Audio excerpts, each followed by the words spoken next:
नमस्कार। उदय India digital में आपका स्वागत है। मैं हूं अंशुमान आनंद।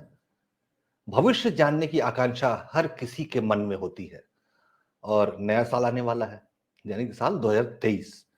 अब 2023 आपके लिए कैसा होगा, पर्टिकुलर आपके लिए, ये आप तो जानना ही चाहते होंगे ना। तो आपकी इस जिज्ञासा को शांत करने के लिए हमारे साथ एक बहुत विद्वान ज्योतिष आचार्य मौजूद हैं, ज्योतिष मर्मज्ञ श्री एस गणेश जी। आपका बहुत बहुत स्वागत है उदय इंडिया में। नमस्कार। उदय इंडिया के सभी दर्शकों को मेरी तरफ से नमस्ते और आगमन नए साल का शुभकामनाएं। सर हम आपसे मेष राशि से मीन तक का भविष्यफल जानेंगे, लेकिन सबसे पहले आप हमें जी बताइए कि हमारे देश के लिए, हमारे पर्यावरण के लिए, हमारी प्रकृति माँ के लिए, इस विश्व के लिए 2023 कैसा रहने वाला है। देखिए, अमूमन हम सब यही चाहेंगे कि सारे साल अच्छा रहे और सबको समृद्धि और प्राप्तियां बनी रहें।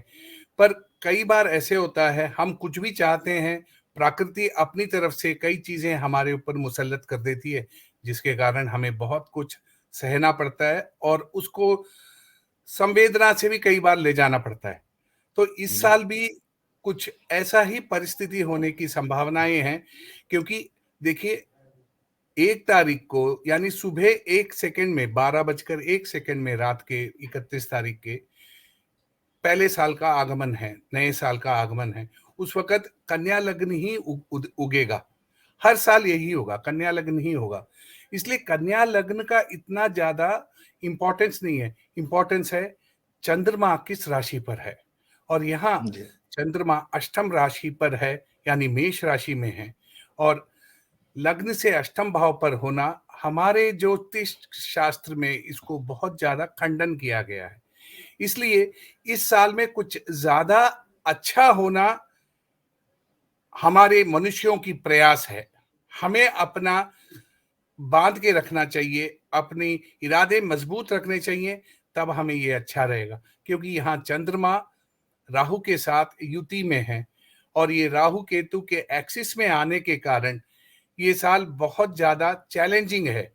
हर एक के लिए जद्दोजहद करने का एक वक्त आएगा और सबने इसमें खरा उतरना है। ये मैं इसलिए बोल रहा हूं, मैं कोई किसी के लिए प्रोत्साहन बढ़ाने के लिए नहीं कह रहा, कुंडली के आधार पर ही कह रहा हूं। क्योंकि चंद्रमा से दशम भाव पर विशेष शनि भगवान बैठे हुए हैं और शुक्र भी वहीं बैठे हुए हैं। ये अपने में राजयोग है, यानी राजयोग मिलेगा। किनको मिलेगा?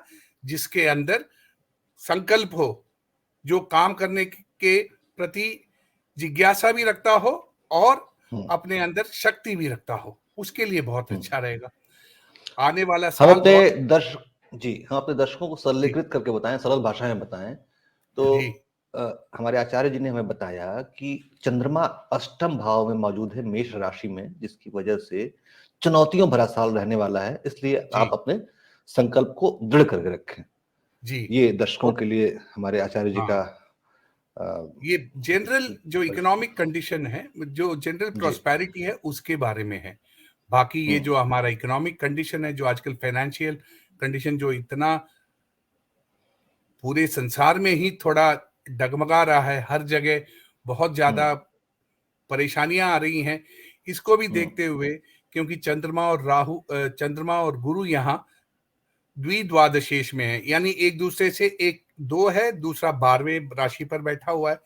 इसके कारण ये शकटी योग कहते हैं और इसके कारण अच्छा फाइनेंशियल मार्केट में भी बहुत ज्यादा एक सवाल उठ के खड़ा होगा। पर क्योंकि यहाँ बैठा हुआ गुरु लग्न को दृष्ट करते हैं, एकादश भाव को दृष्ट करते हैं, ये जो भी चीज है, ये एक समय के लिए है और कुछ समय बाद इसमें जरूर तब्दीलियां आएंगी और हर एक को अपने जी मनोकामनाएं पूरे करने का पूरा अवसर प्राप्त रहेगा। आचार्य जी, अगर साल को 4 खंडों में बांट कर देखा जाए, यानी जी कि 3-3 महीने के खंडों को लिया जाए, तो इन 3-3 महीनों में हमारे देश की स्थिति कैसी होगी? मतलब पहला पहला 3 महीने का चंक, फिर अगले जी 3 महीने का, इसके हिसाब से बताएं हमें। देखिए, पहला 3 महीना यानी हम जनवरी से मार्च तक का आंकलन जी कर रहे हैं, तो ये बड़ा सामान्य रहेगा। इसमें बहुत जी ज्यादा अच्छे होने की संभावनाएं नहीं है, बल्कि हम्म। इसमें हम लोगों के स्वास्थ्य में बहुत ज्यादा एक प्रश्न चिन्ह लगने का समय है। इसमें हम लोगों को बहुत एहतियातन चलना बहुत जरूरी है, और कुछ ज्यादा तब्दीलियां नहीं आएंगी, और सरकार भी हर जगह एक तरह से जद्दोजहद ही कर रही होगी हर चीजों को मिलाने के लिए। यानी जी। इवन प्रोफेशनल एस्पेक्ट ले लो या फाइनेंशियल एस्पेक्ट ले लो, हर जगह में एक प्रश्न चिन्ह ही रहेगा, बहुत ज्यादा अपॉर्चुनिटीज नहीं प्राप्त रहेगी। तो ये जी। पहला 3 महीना तो सामान्य है, फिर हम हम्म। आते हैं अप्रैल से लेके जून तक का। जी। ये एक बहुत अच्छा तब्दीली लाने वाली एक पूरा जो साइकिल जो है, एक सूर्योदय होने का एक उदय काल है ये।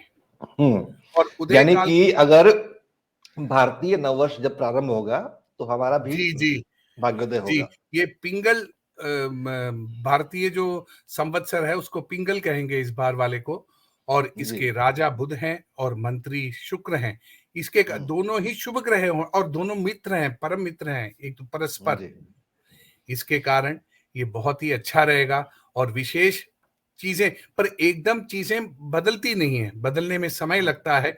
यानी ये जो 3 महीना का समय है, इसमें नए नए चीजों की आयाम की खोज होगी, नए नए विकल्प निकल के आएंगे, सूर्योदय का एक अच्छी प्रभाव आएगा और लोगों को जी। इसमें अच्छे परिणाम मिलने की योग्यता बनती है।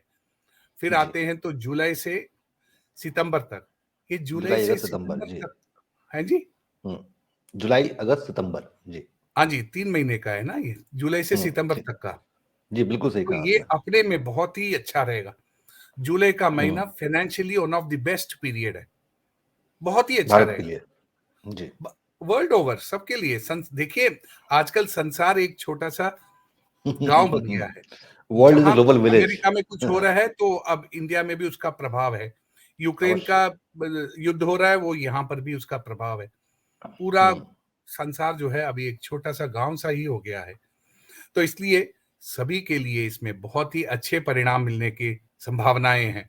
Financial market, stock market, investment, सब चीजों में एक उछाल आएगी और बहुत ही विशेष और अच्छे परिणाम मिल के आएंगे जुलाई के महीने में। और जी। अगस्त सितंबर उसी का ही एक आफ्टर इफेक्ट बना रहेगा और लोगों को हम्म। अच्छे परिणाम उसमें भी महसूस रहेंगे।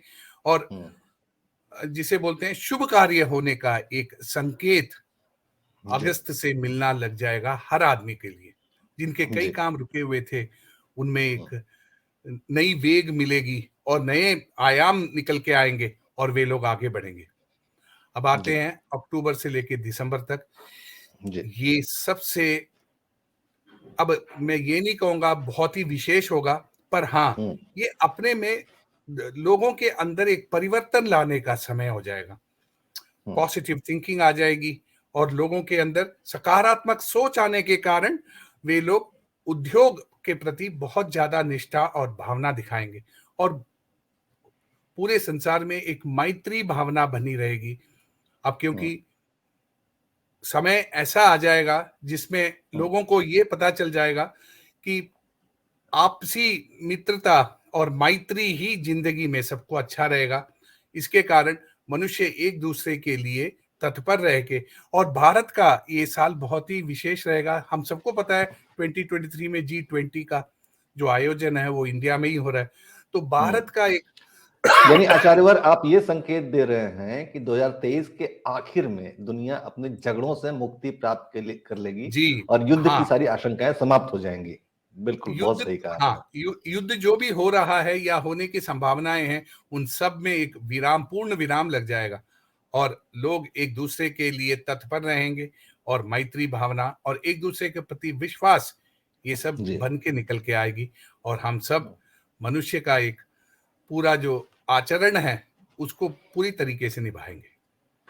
तो इसको ये सरल भाषा में संक्षेप है। कहें तो साल की जो शुरुआत है वो सामान्य तरीके से होने वाली है, लेकिन धीरे धीरे स्थितियां बहुत हाँ, बेहतर धीरे होंगी। धीरे और चीजों में जी। परिवर्तन आते हुए और शुभता हाँ। की ओर वो अपने आप जी। अग्रसर रहेगा। और 2023 का आखिर तो बहुत धमाकेदार बीतने वाला है, यानी कि शुरुआत भले ही सामान्य हो, लेकिन बहुत जी, जी। घबराने की बात नहीं है, अंत अच्छा होने घबराने वाला की है। बात तो बहुत है सही ही कहा नहीं आपने। जी। जी, घबराना चाहिए भी नहीं, क्योंकि जी। कर्मण्येवाधिकारस्य, हमको कर्म करने को ही कहा है, उस पे माँ फलेषु अधिकार है कदाचन। और जी, उसे अच्छा बिल्कुल सही। करते हुए हमें आगे बढ़ना है, बस। जी, और आपने सबसे अच्छी बात बताई कि भारत और विश्व का भविष्य भी बहुत शानदार रहेगा। और शुरुआत जी। में नहीं, लेकिन आखिरी बहुत अच्छा होने वाला है। हाँ, आखिरी में ज़्यादा और अच्छा है। जी, ऑल इज़ वेल दैट और एंड्स वेल बोलते हैं ना जी। वही है। तो जी। मैं उदय इंडिया के दर्शकों की तरफ से आपका बहुत-बहुत धन्यवाद करना चाहूँगा, क्योंकि आपने बहुत कीमती जानकारी दी है, जिसके आधार पे वो अपने भविष्य की नींव रख सकते हैं।